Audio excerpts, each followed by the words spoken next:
Hi all, I'm new here and to Reddit in general, but found this sub after I started dating my current wife.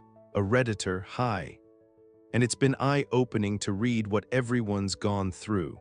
I decided to share my story of my ex-wife Elle as a kind of airing out of the whole thing, to help myself order my thoughts on everything. I'm also hoping to help out anyone on here who's currently in a relationship with a wayward spouse and isn't sure what to do. Maybe this will help push you to get out of a toxic spot and take what you deserve from life. I grew up on a 26-acre horse farm out in rural Ohio. Growing up, I was a loner and preferred reading books to talking to people. Only ever had a few girlfriends, if middle school even counts, and didn't really put the effort in to actually have a relationship with much of anyone besides a few close friends. My parents had gotten divorced when I was young. I lived with my mom and saw dad every other weekend. This did have an effect on me growing up, mainly that I had a hard time knowing what a healthy relationship looked like and didn't really have time with dad to have a healthy male role model. Mom had a series of boyfriends, some of which were physically abusive to my brother, and I remember getting backhanded across a room at 10 by one of them, or belted any time anything at all was out of order. Another one used glue traps for the mice in the garage and made us watch when he'd cut them off the traps, which he'd do by cutting all their legs off before throwing the still living, legless mouse in the trash can. Real gem, that one. I learned very quickly to just keep my mouth shut and act generally pleasant, because anything else might get me punished, usually hit. This also made me develop an unhealthy attitude of just grin and bear it, don't have issues, and if people were bad to me, I'd just take it. Whenever I could, I would recess into myself and my books. I was a voracious reader, had over 1,000 books on 5 double-stacked bookshelves in my bedroom. I'd hide in there in the winter once all the chores were done. Anytime the weather was good enough, I'd be outside, reading in the forest, out in the hay field, and spent a lot of time over in the old cemetery across our field. It was beautiful, but looking back, probably not the most healthy lifestyle.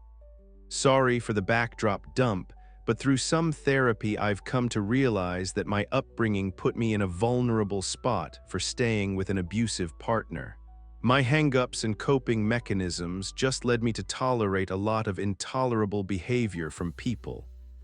Elle and I met when we were in our mid-teens, at a church lock-in that neither one of us wanted to be at of all things, and hit it off right off the bat. She was one of those mid-zeros quirky girls, writing weird poetry, yelling spork, all the standard stuff at the time, and decently attractive with curly hair. She came up and challenged me to an air hockey game, and you know how the rest of that story goes. We dated pretty much exclusively for the next 7 years. Finished high school together, went to the same college, even got the same scholarship to attend the same local state college.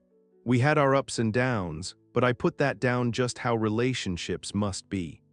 She was erratic at the best of times, tried isolating me from the few friends I had because they were jealous of her taking all my time. She'd cry over the smallest stuff, hit me when she was mad over things I had nothing to do with, and just generally pester me to shower her with love. She needed constant validation from everyone around her and wasn't too shy about trying to get it. I put up with all this because she was my first real girlfriend, and she was great at just minimizing her bad behavior into something I was just too dumb to get. I just think she was being irrational but would put up with it to get back to our normal lives. College was where the more obvious red flags started coming. Within a few months of her coming to college, she was constantly hanging around with other dudes in our dorm honors dorm. There were all male and all female suites that shared a building. I would ask if we were still good and get positive answers, but then find her sitting on some guy's lap in his room later that same night. Multiple times I caught her making out with randoms and just generally behaving inappropriately with guys. After I told her everything I'd seen and threatened to break up with her if she didn't tell me the truth, It came out that she'd given one other guy oral, which she described in excruciating detail. She said she was obsessed with him because, no lie, he looks like the guy from Napoleon Dynamite and is just really hot. Yes, should have ended everything we had right there for that comment alone, but we'd been together for nearly 5 years at that point, so I thought we could fix things and reconcile. I confronted the guy, she cut off contact, and things got better for a bit. I ended up getting a decent job with a local construction company my junior year of college and saved up enough in 6 months to make a down payment on a house. This was in 2008 in an older steel town, so housing values were pretty much rock bottom. I talked it over with Elle, and we decided to buy a house fairly close by our school and just start our life together while we finished up college. We also got engaged shortly after moving in. I thought that by removing her from the co-ed dorm I'd fix her cheating issues, and it really did seem to work for a bit. All in all, it seemed like life was looking up. There were some good years for a while.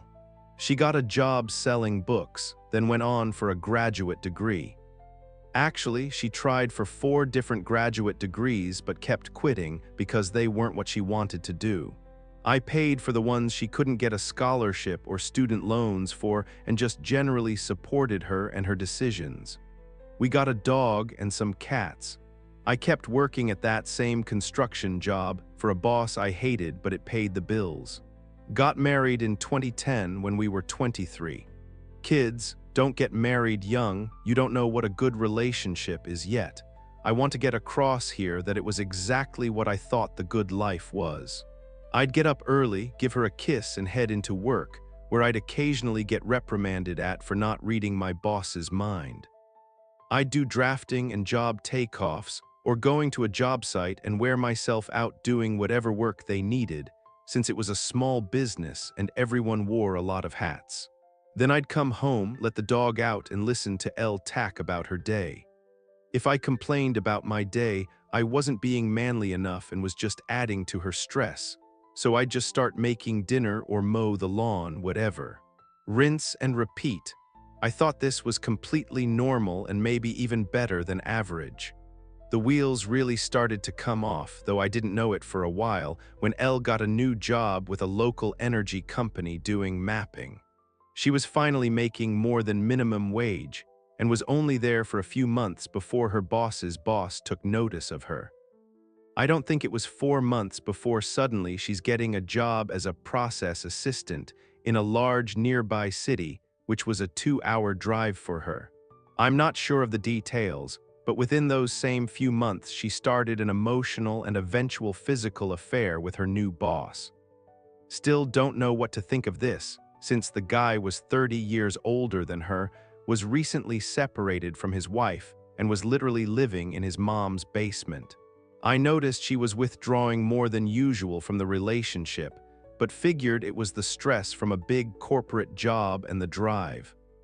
I tried putting in more effort, surprising her with gifts and stuff, but nothing really landed. Again, I just figured she'd get used to the work and things would go back to normal. In January 2013, we moved to Cleveland to be closer to her work. I found a new and much better job. We got a really nice place for less than market price, and everything was shiny again. Sure, she had to work really late quite often, but you know that's corporate. She'd gotten a pay raise for her excellent work. Elle was making new work friends and was finally coming out of her shell a bit.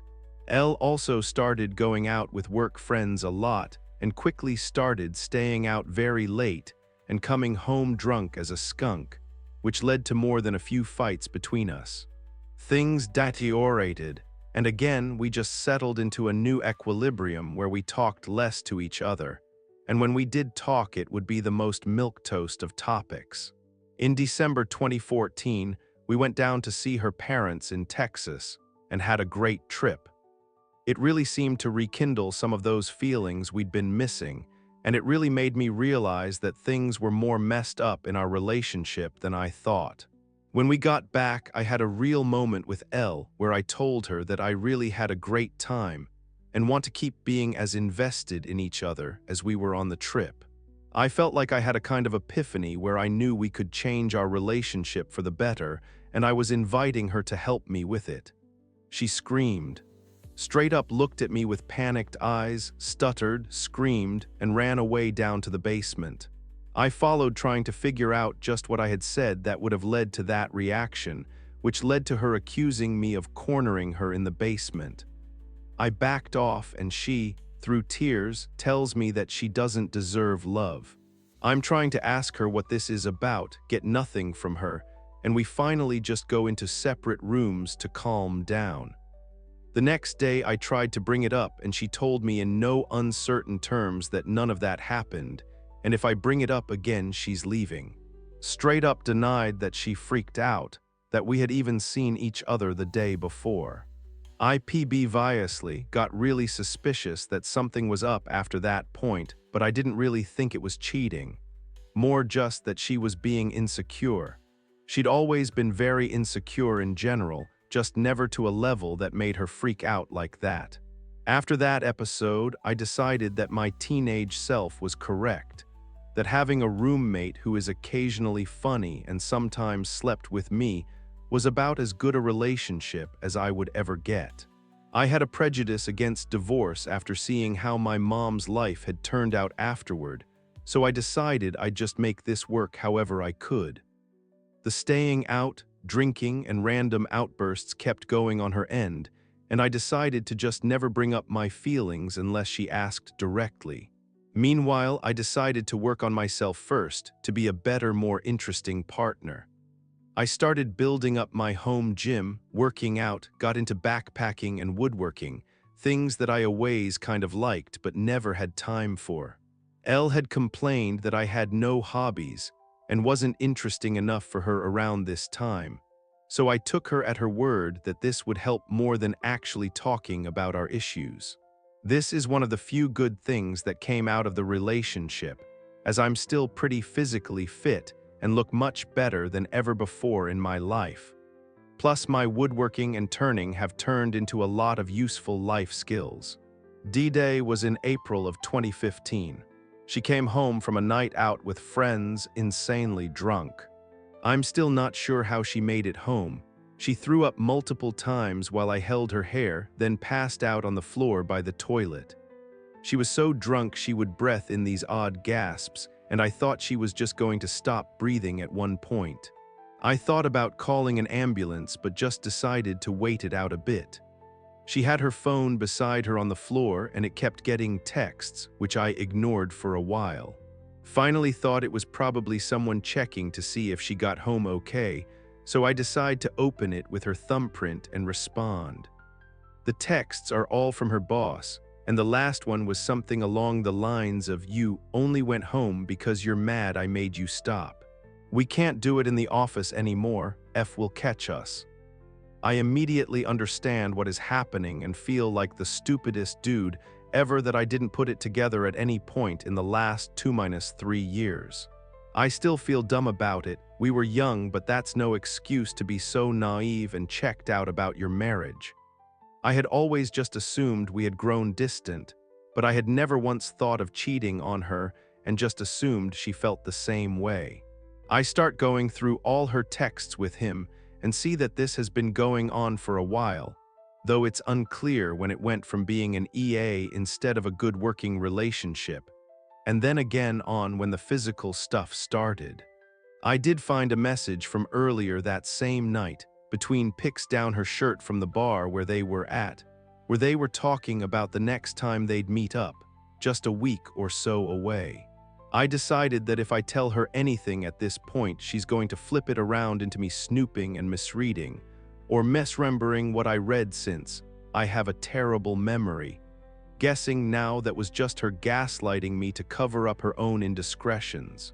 Instead of confronting her, I go out and buy a voice recorder, and spend a few days placing it in her car before work to find a good hidden spot and test how long it can record for. I also scope out where they're planning on meeting up so I can find it day of.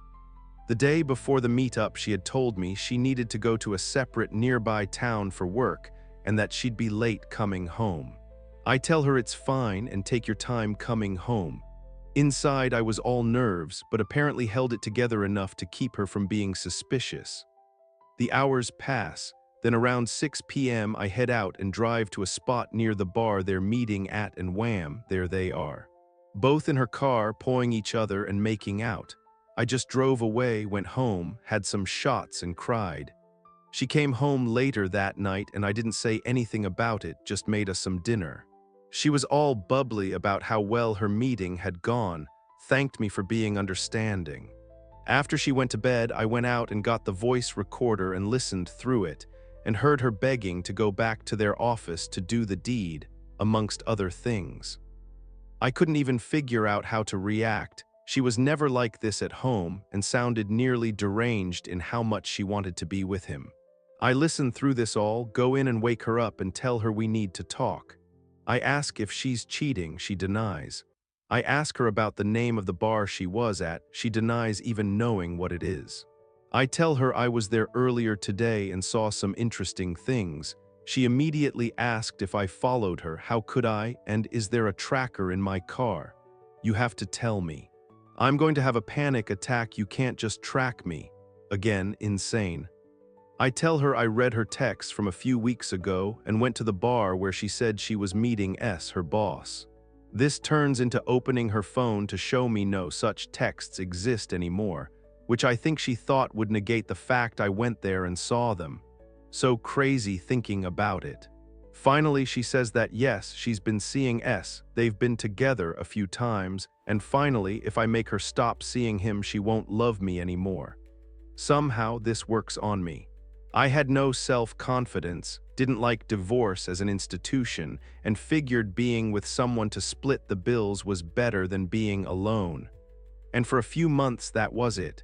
She'd have meetups with him, I would try to talk her out of it. There were crazy moments. S had other girlfriends and L knew about them and got jealous of them. One time she came home, sobbing, and I hugged her while she told me that she thought S was breaking up with her for someone else. I just went still inside. I don't think I felt anything other than a kind of ironic humor in it, like an eye-rolling feeling. Still don't know why I stuck around after that. And of course, they kept seeing each other. Around this point, she also started having ONS with random other guys. I found out about a few of them over the years and suspect a few more. Finally, I drove myself into having a panic disorder and decided enough was enough. I gave her the voice recorder and demanded she break it off with S and record herself while she's telling him or I'm out. She cries but finally relents. The next day she does what I asked. When S found out, I knew he immediately panicked, and I got to watch those texts come in on L's new Apple Watch that she didn't realize doesn't delete texts that you remove from your phone. Things settled a bit, and we went to marriage counseling for a session. I agreed to not tell the counselor about her infidelity this session as the condition for L to even go. The counselor then spent the whole session telling me I was smothering L by wanting to go through her phone and know where's she at, which I only started doing after the cheating. We never went back. That was 2015-2016. After that we stayed together, and about twice a year I'd find some new infidelity. Once she was drunk and did oral on a guy she works with in the bathroom. Once on a work trip out of state, she started texting a guy and started the weirdest EA I've ever heard of. A decent chunk of his texts were about how his grandma had to wipe his butt until he was in his mid-teens and he liked it. The whole time I just got used to pain shopping. It almost became a game for us where she'd find out how I found out, would swear to stop seeing / talking to / screwing and so while also disconnecting her Apple Watch or not using her car, etc. Looking back, I just kind of got used to it. I checked out of the relationship in any real sense. Funny enough, we'd have fights about me not being invested in the relationship during this time too. I finally had enough when I got a message out of the blue from one of her coworkers' wives, and she'd caught her husband and L texting and snapping. She sent screenshots of them to me and said that she wanted me to know. The screenshots really drove home to me that Elle wasn't just prone to straying or was making mistakes over and over. I know, it's dumb, but when you're in the relationship, if you excuse one thing, it gets easier the next time, and I had gotten to the point of excusing everything. We'd have our ritual fight over it, she'd end the affair, and the cycle begins again in a few months. In the screenshots from N, Elle was saying things like, "I should have done you the first time I saw you," setting up meetings, etc. I confronted Elle with the texts, and her first reaction was annoyance that the guy didn't hide it from his wife better. It blew my mind, and when I was talking with N, it was obvious she was crushed. They had 2 kids, and her husband's actions were likely going to tear the family apart, and here's my loving wife mad that he was too dumb to hide it properly, and she knew he couldn't handle this sort of relationship.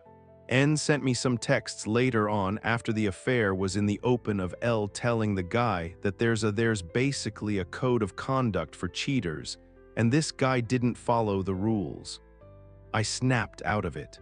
Like I finally felt awake after 6 years of affairs, and 10 years before that of just general abuse and incoherence. I moved into the finished half of the basement, slept on an air mattress by my gym, and started drawing up dissolution papers. I figured if the dissolution failed, I could always hire an attorney and get a divorce. I ghosted Elle as hard as I could, being in the same home, 100% gray rock. Elle started love-bombing me in her own weird way. One time I got home from work and she'd bought a lamp for the basement and put it by my air mattress. Probably the sweetest thing she'd ever done for me, lol. To drive home everything, a few days later she's working from home in the afternoon and doesn't hear me go into the kitchen for a drink. I can hear she's on speakerphone on the couch, and it's S, still her boss and the guy all of this started with. I hear him ask if she's alone and she says yes. I think really, right now as I'm prepping the dissolution in the same house, she's going to indulge this guy. I creep closer and listen in. He starts talking about how he's never done it in a car, in an automated car wash, and thinks that would be fun. WTF. Just like, where does she find these guys? I just walk in, get behind her head on the couch, yell, "Hi S, nice hearing from you." Elle jumps and nearly falls off the couch. S just immediately hangs up, and I laugh and go to put on my shoes. Elle yells in, "That was rude." I laugh again and get my coat. Elle asks where I'm going. I say, "Out." I must have said it in a way where she finally got it, that we are done, we have been done, and now I just wrapping it up. She runs up and blocks the door. I tell her to move and she gets this weird little smile on her face. I still remember it.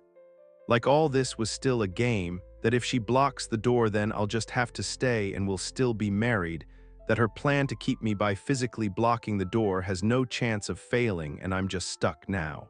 I grabbed her by her shoulders and picked her up and moved her. Just feet off the floor right over to the side of the door, then gently back down on her feet. Told her if she tries to keep me here I will take her apart, because I don't have it in me anymore to deal with her, and all the anger I'd been pushing down my whole life was still all right there.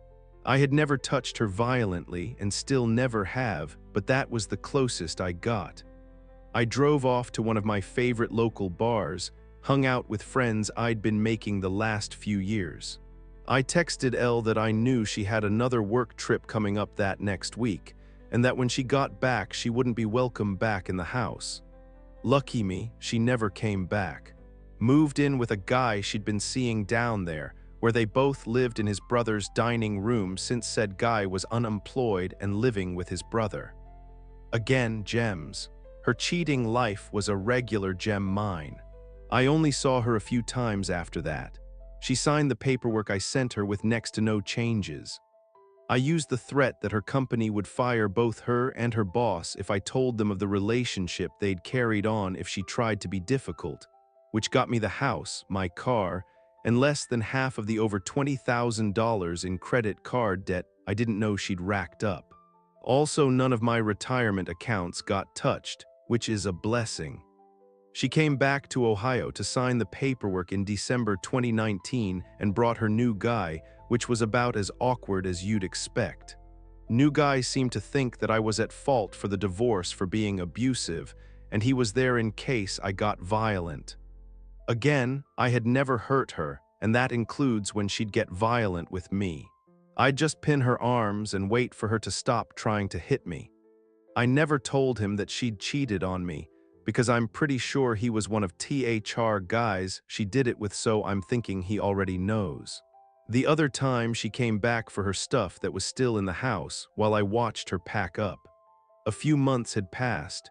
She told me she got a new apartment and that new guy had moved in without asking. She found out when he was helping her move and sat the urn with his dead dad in it on her table. She gave me a weird, "Help me look," and I just laughed. After that, I didn't see her again. Within a week of the divorce, I got cold approached by a girl at a concert and got her number, then again at a local event. Within a month, I was actively dating 4 people, all of which were better than L in every way. My friend said that I had that fresh on the market vibe, lol. I was just happy for the first time in a very long time, and it made it easy to attract people. I calmed down a bit on the dating, though I did have a few girlfriends. Doubled down on my workout routine. Went to Peru and hiked the Cordillera Blanca mountains and almost got stuck there when C-19 hit. Got into my ancestry after a 23andMe test and found a weird little utopian commune that was founded by a guy with my last name, though it's mostly historical buildings now. Elle tried to stay in contact over the last few years, sometimes for actual important things, mostly bull just trying to keep me in her life somehow. I ignore it, though I've got some funny insights. Like how the new guy immediately started, fake proposing multiple times a week, and it was freaking her out. She texted me once saying that taxes suck as a single, so she's getting married for tax reasons. When she found out I had found someone and gotten engaged, she sent a congratulations card to the house that she had hand-painted herself, which immediately went in the trash. Or the fact that new guy was recently diagnosed with I don't see Elle sticking around, and suddenly finding her caring side to take care of a dude 10 years her senior with a neurological issue. In August 2020, I encountered my current wife, she's amazing, had gotten out of a bad marriage with a guy who seems a mirror image of Elle. We hit it off when I was talking with a buddy of mine, and I said, I'm just looking for someone normal. She heard me, and we both looked at each other for a second with a funny "me too" look. Got married after 2 years of dating this last September, and we've never even fought once in the last year. She takes care of me, I take care of her, we talk every day, and it's always beautiful. It's really tough to describe, but she's the one. I'm doing much better now. I look back on all that, on literally half of my life, and wonder why I stayed for so long and through so much, especially when it was so easy to find someone so perfect afterwards. If any of you made it this far and are currently in a bad relationship and wondering what to do, I get it. I think most of us get it. You put up with stuff that you think you never would. You think that this person you've put so much effort into can't be doing this on purpose. You'll excuse next to anything. You actively make yourself into a doormat. It's not worth it. Just get out, because whatever led to cheating once, it'll happen again and again after that. Cheaters will tell themselves whatever they need to not feel bad about themselves and their actions. They will always justify it to themselves and to you, and you'll always wonder what they're doing when they're not with you. You deserve better. So leave, cut losses, do whatever you need to. My hang-up on divorce and low self-confidence kept me in way longer than I ever should have. And nothing that happened in the relationship in the years after I found out helped me in any way. The only person that can get you into a better headspace is yourself, and focusing on you and the people that actually care about you. It gets better once you leave. Story 2, picking up where I left off. When she told me she wanted a divorce, I went silent. My mind was racing, but I knew I needed to stay calm, so I softly told her that's fine, but I'm unwilling to sign anything until we at least try to get help, or at the very least. get some closure in couples counseling. At the time, I wanted to try and work all of this out still. In Christianity, it's honorable to fight for your marriage regardless of how the other party has treated you. So I decided I was going to at least try to fight for whatever was left of our marriage. When I told her I wasn't willing to sign papers until we got help, she got mad. She said I was giving her an ultimatum, and that's not fair. Now, I really wish I would have told her it's not fair the way she treated me the entire time we were together, but oh well. I told her it wasn't an ultimatum, it's my terms. She kept telling me how sure she was of this because of how alone I made her feel. When she said that, anger began to flare up within me.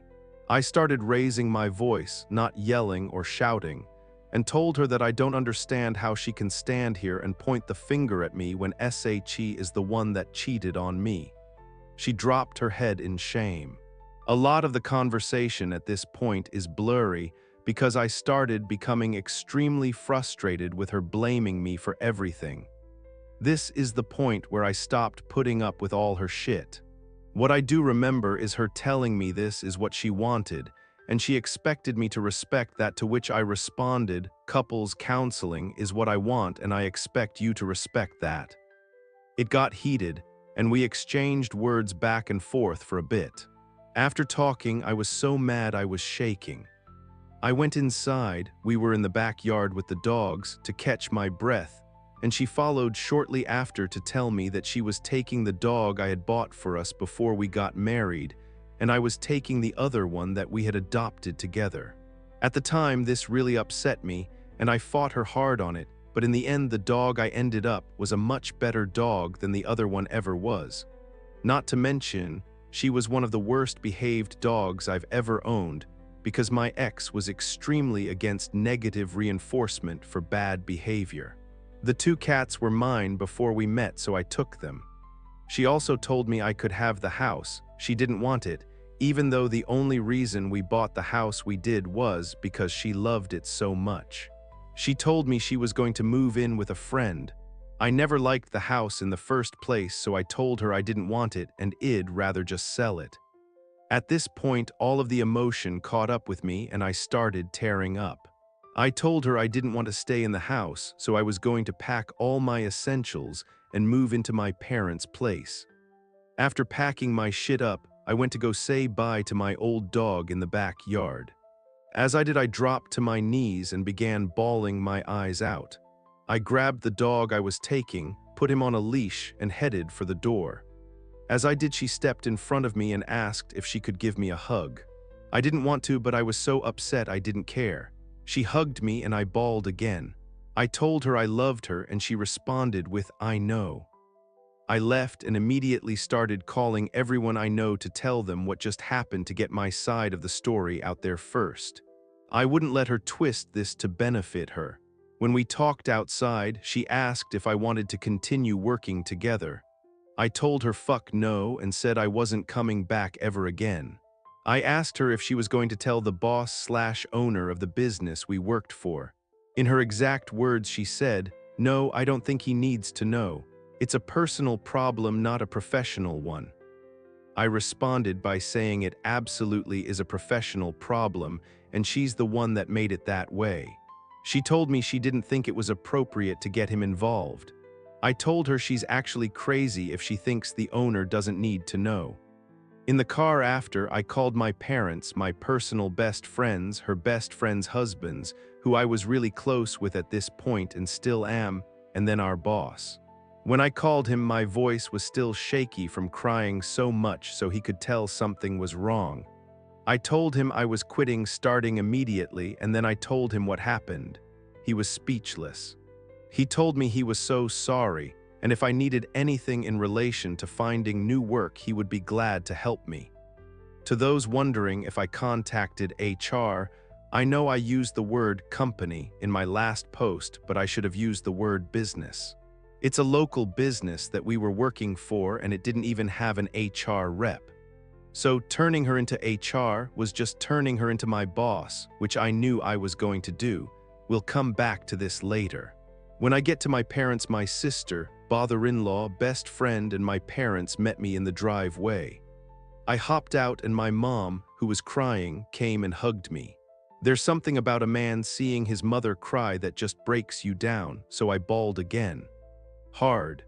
We went inside and talked, and my family assured me that I was not in the wrong at all here and I had been a good husband to her, and she's insane for not seeing it.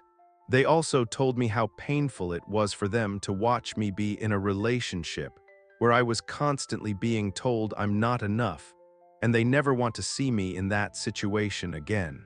We cried a lot, hugged, and they told me that I'm not alone. As much as I was hurting, the love of family and friends was like Tylenol to a headache for me. I felt much better and felt like I could stand strong with my chest out and move forward. A good cry really does help in situations like this. We didn't talk for a while. I knew where she was staying because we were trading the dog she took back and forth. Every time she would meet me to trade the dog, she would try smiling at me and ask how I was doing. I wasn't doing that shit. I refused to smile at her or give her anything that might make her feel some semblance that everything was fine, because it wasn't, and it was all her doing. As for Jerry, I called him a few days after we split to hear his side of the story. He told me they made out but didn't have sex, but also that he has feelings for her and is going to continue being her friend. I told him that's fine, but I would prefer if he would stay out of it all at least until it's over. He said he would, and I hung up. A few weeks go by with us in very little contact with each other. I had decided that I wanted to sell the house and started moving all of my stuff out, which wasn't much. Once I decided to sell, I contacted a real estate agent I knew to start the listing process. The day after I did, I took the dog we were sharing back to where she was staying and told her I contacted an agent to list the house. She got mad for some reason because she felt she deserved to be part of the process, even though I know she didn't care. I told her to calm down because I was telling her now, then she accused me of doing all of this behind her back. I told her that I contacted the guy literally the day before, so I don't understand why she's so mad. When she realized that, she calmed down. She tried to take the dog and leave, but I wouldn't let her. She kept refusing to go to couples counseling with me, so I decided to talk to her about it again. She kept refusing, but I got her to finally say yes by saying that I would plan it and pay for it. All she had to do was show up. No longer having an excuse to say no, she agreed. Then I asked her if her and Jerry were still seeing each other. She wasn't going to talk about it, to which I stopped her and said, "No, we are absolutely going to talk about it because I deserve to know." All she could say was, "We aren't together anymore." I told her she's still married to me, so yes, we are. I noticed that she wasn't wearing her ring anymore and told her that just because we're separated doesn't mean you can take that ring off and magically become single. I also took the ring back. She told me none of it was my business, and I said, "No, it absolutely is my business." She kept fighting me, and I told her that if she couldn't tell me, I'd go talk to Jerry and see what he has to say, and she said, "No, you won't." "Watch me," I told her. Backed into a corner, she told me she had been staying the night with him, but they weren't doing anything. Bullshit. I gave her a long, level-headed monologue about how everything she's doing is hurting not just me, but all the people around us, including her. I told her how she's hurting the business we worked for, our boss, all of our mutual friends, and everyone that she's dragged into this. I also told her that if Jerry can't respect the fact that you're a married woman, what makes you think he'll respect you at all? He clearly only wants in her pants, and I guaranteed her he wouldn't put up with the amount of shit she put me through. Then I started guilting her. I told her she has no fucking idea how much all of this has hurt me, and to imagine if the roles were reversed. What if I cheated on you and continually kept running off with her while you were trying to fix it? How would you feel? She said she would feel terrible. Well, that's exactly how I feel, I told her. I wrapped it up by telling her it's time to wake the fuck up and see how all of her actions are hurting not only herself, but everyone around her as well. Before I left, she told me, It was unfair that I wouldn't let her file until we did counseling. I stopped her in her tracks and made it clear I never once said that and that she was putting words in my mouth. I told her to go file, I don't care, I'm just not signing anything until she puts even the smallest amount of effort into fixing whatever can be fixed. She also said it wasn't fair that I told everyone before she could, and she now feels like she doesn't have a safe space to talk about any of this with anyone. I told her it's not my fault she waited over a week to tell everyone she's closest to about what happened, and that she can still talk to them, she just doesn't want to. Because of this, she ghosted a large majority of her friends and hasn't spoken to them since because they weren't validating her actions. This was the first time that anything I said actually made it through to her. When I left, she was hanging her head in shame, knowing that everything I told her was true. After this, I also called Jerry. It was quickly going to voicemail, which told me he was purposefully ignoring me, most likely because my ex told him not to talk to me anymore. I called a few more times to quickly get sent to voicemail, so I sent him a text telling him that if he's any man at all, he would respect my request to stay out of all of this until it over, but he can't, so I told him to stay the fuck away from my wife until the divorce was over, which I knew he wouldn't. To my surprise, she actually showed up to the couple's counseling appointment I had made, and we had a decent first session. We talked after, and I asked how her family was taking everything. She said they were supportive of her, but she hadn't told her dad about anything yet. This shocked me because at this point it had been over a month since she told me she wanted a divorce. She has some seriously deep daddy issues because her parents split when she was young, and as she got older her mom talked about how bad her dad was, which led her to develop some pretty intense bitterness towards her dad. She was scared to tell him because he paid for our wedding, but he's an extremely wealthy man, so I didn't think he'd give a shit. He didn't. A month goes by, and I pretty much single-handedly get the house ready for listing by myself. Working with my ex to get all her shit out was one of the most frustrating parts of the divorce, because she complained about how her work hours and car size kept her from getting everything out quick. I told her that's not my problem. I was very happy once the house sold so that I didn't have to deal with her bullshit excuses anymore. After the house experience, I was getting really fucking tired of dealing with her, so my desire to fix anything was quickly waning. Around this time, I started seeing some of our old coworkers, and to my surprise, none of them knew what happened. They just knew that me and my ex were having trouble, and I quit to deal with it. I did my due diligence and told everyone what she had done. Word made it through the employees and eventually caused a divide among them.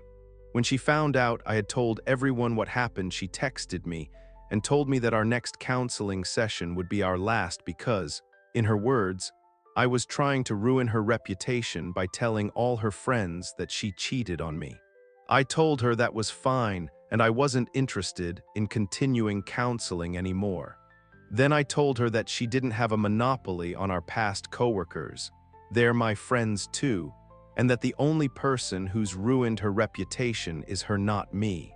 Going back to the business, all of this happened as we were going into our busiest season of the year.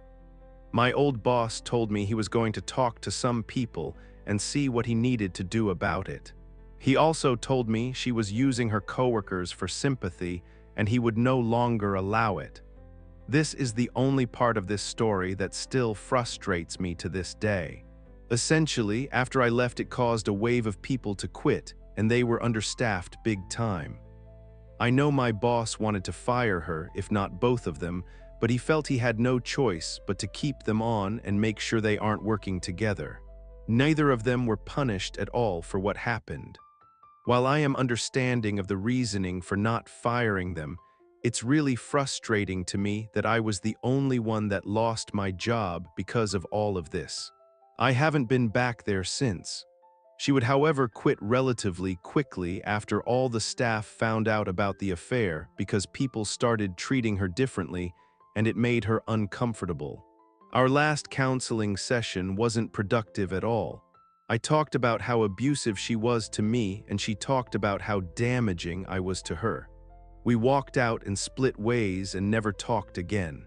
After this, she filed for divorce uncontested, and it was over in a month. I was so glad to be done with it all. The whole experience was exhausting, and at this point I was glad to have her out of my life. Things weren't easy, however. I had a very negative experience with my religious community as I was going through all of this. Everyone at my church wanted to support and help me and be there for me emotionally, but not a single person from my church ever reached out to talk with me or help in any way. I actually had to reach out to them. It was a reoccurring theme in my life, being there for my church while the church was never there for me. I struggled with the experience for a long time. I had struggled with intellectual doubt all through college. I've always been a science and natural history person, and all of it was starting to catch up with me. I eventually went looking for my own answers and left the faith altogether. Leaving Christianity made me see my marriage in a whole new light. Everything that I was blind to before was now blatantly obvious.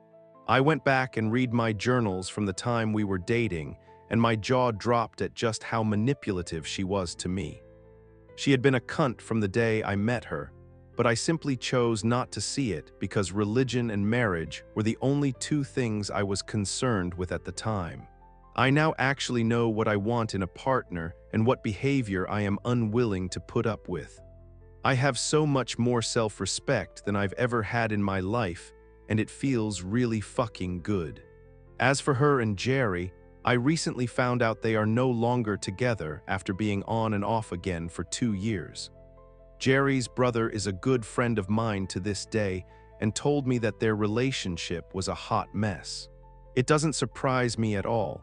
They both have emotional issues that they refuse to deal with and obviously have a tendency to take it out on others, so I knew the relationship would never last. I'm no longer mad at Jerry. I honestly think he was a victim of her narcissism, and I know firsthand just how terrible she can be. I've forgiven him for his part in it all. While my anger towards her has waned substantially, I still have zero desire to be cordial with her after everything she put me through.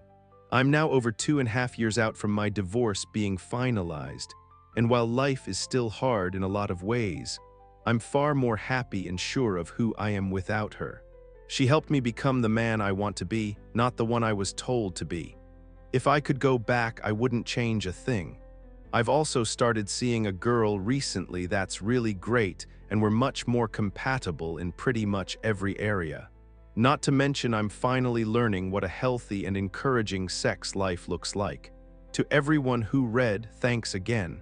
This story is more fun to tell than I thought it would be. As for me, I'm fine. I still feel angry at her from time to time, but not nearly as much as I was. Plus, seeing her social, professional, and romantic life go down the drain after everything gives me a sense of justice. Hope you all enjoyed. TLDR, the divorce was quick, and she was a pain in the ass to deal with, which lead me to want to be rid of her ASAP. Her and Jerry are no longer together, and my life is much, much better without her.